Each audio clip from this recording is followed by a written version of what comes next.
Takbir. Allahu Akbar. Sallallahu Nabi Muhammad.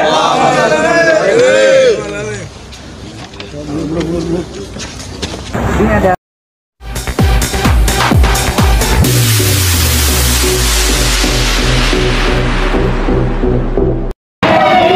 Shalom saudara-saudara yang diberkati oleh Tuhan kita Yesus Kristus. Puji Tuhan, jumpa lagi dengan saya Pendeta Edison Senain dari kota Manado.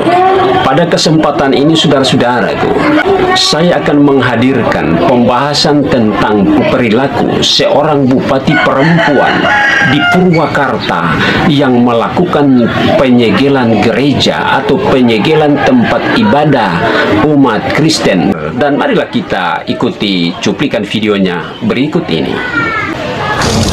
Takbir. Allahu Akbar. Sallallahu Nabi Muhammad.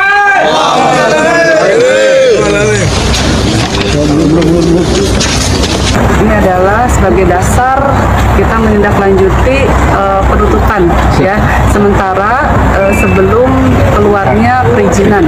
Jadi saya harapkan pada gedung ini untuk mengurus perizinan terlebih dahulu ya. Kalau sang bupati ini melakukan tindakannya ini atas nama SKB 2 Menteri, maka seharusnya dia harus bertindak atas nama pemerintah, tidak membawa rombongan orang-orang tertentu seperti ini, sehingga ini terkesan adalah di belakang bupati ini ada kelompok-kelompok intoleran yang melakukan tindakan tidak sesuai dengan amanat konstitusi.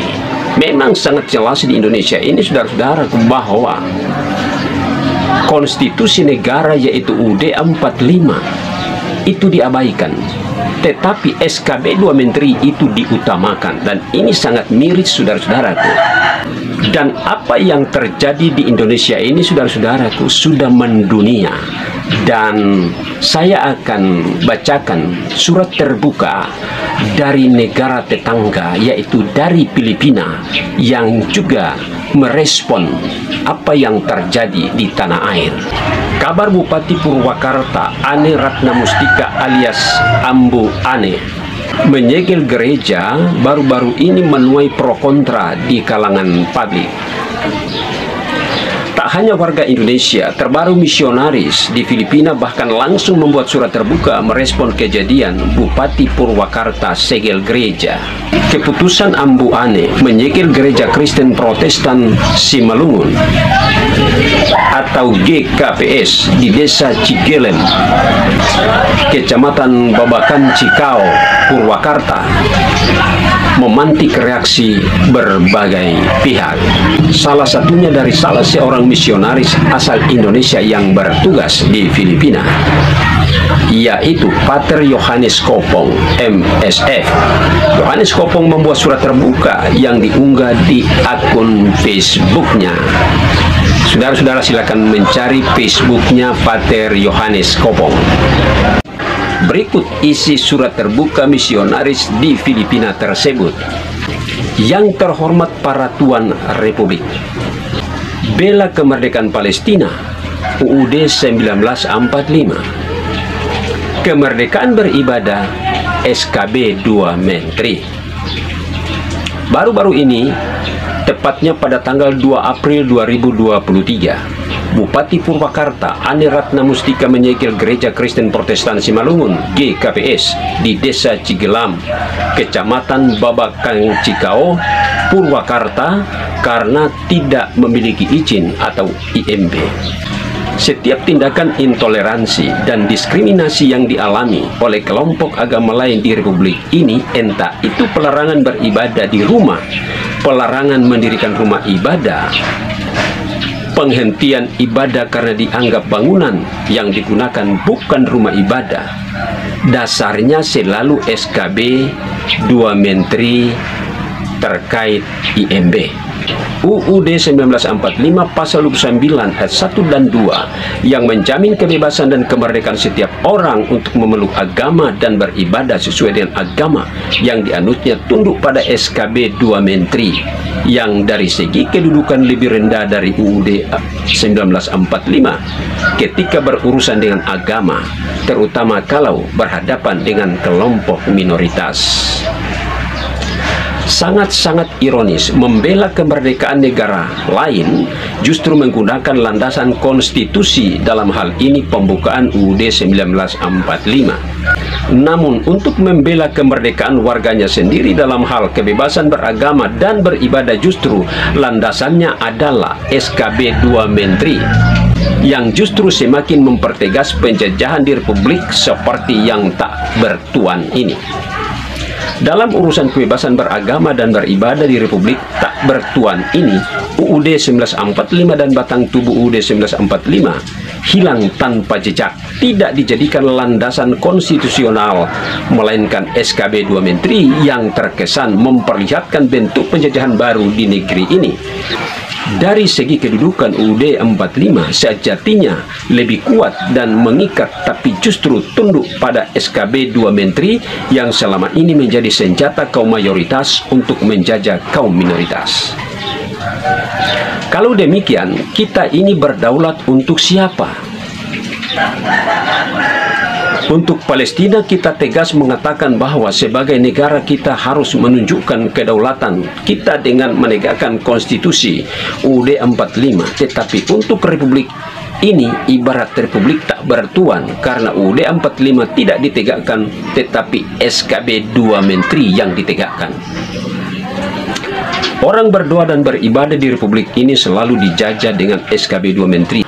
Tapi untuk menolak timnas U20 Israel kita teriakkan konstitusi UUD 45. Orang berdoa dan beribadah yang tak pernah menghasilkan peperangan dan penjajahan kita atur sedemikian rupa dengan ragam larangan dan penolakan melalui SKB 2 Menteri. Tapi untuk Palestina kita jadikan UUD 45 sebagai landasan menolak kehadiran timnas U20 Israel. Kalau demikian, apa bedanya Republik ini dengan Israel? Ini namanya penjajah, teriak penjajah di Republik ini. Manila, 4 April 2023. Saya sudah bacakan saudara-saudaraku surat terbuka dari negara tetangga, ya, di mana merespon keadaan yang ada di negeri kita. Kalimat terakhir, penjajah, teriak penjajah. Memang sangat disayangkan dan sangat miris saudara-saudaraku. Sejatinya seorang bupati menjadi penengah, dan bupati punya otoritas, ya, untuk mengeluarkan izin. Mengapa mereka tidak ada izin? Ya, karena memang mereka tidak diberikan izin, saudara-saudaraku. Tidak mungkin mereka tidak mengurus izin, tetapi sudah pasti mereka itu tidak diberikan izin, ya, tidak diberikan izin. Nah, sekarang mereka ingin beribadah di rumah ibadah mereka sendiri. Kita melarangnya, alasannya apa? Karena belum ada izin. Mengapa belum ada izin? Karena memang tidak diizinkan. Saya belak-belakan aja nih Pak, masih banyak oknum pejabat yang menghalang-halangi pendirian rumah ibadah. Saya kalau bisa marahin pejabat itu tak marah, bener aja. Sayang saya ini bukan pejabat yang lebih tinggi, kan begitu. Kok ada ya? Dan saya menyayangkan Bapak Ibu ketika, mohon maaf ini, pemerintah daerah tidak bisa menyelesaikan masalah ini. Yang sangat miris adalah bupati turun langsung menyegel gereja dan pemandangannya sangat tidak baik, ya, tidak terpuji, saudara-saudara itu. Bupati turun langsung di lokasi dan membawa sekelompok orang yang meneriakkan takbir dan sholawat, dan itu sangat disayangkan. Terkesan bupati ini dilatar belakangi oleh orang-orang intoleran.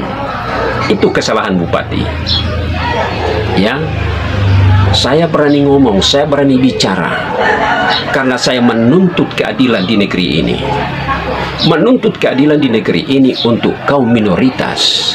Dan perlakuan seperti yang ditunjukkan oleh seorang bupati ini adalah perlakuan yang tidak mencerminkan seorang pejabat negara yang seharusnya dia dapat mengayomi semua elemen masyarakat, ya, dapat mengayomi. Artinya kalaupun dia turun di lokasi, turun di TKP, ya, tidak boleh membawa massa yang meneriakkan slogan atau meneriakkan takbir dan sholawat seperti itu. Ini terkesan ada golongan tertentu yang melatar belakangi tindakan dari seorang bupati ini.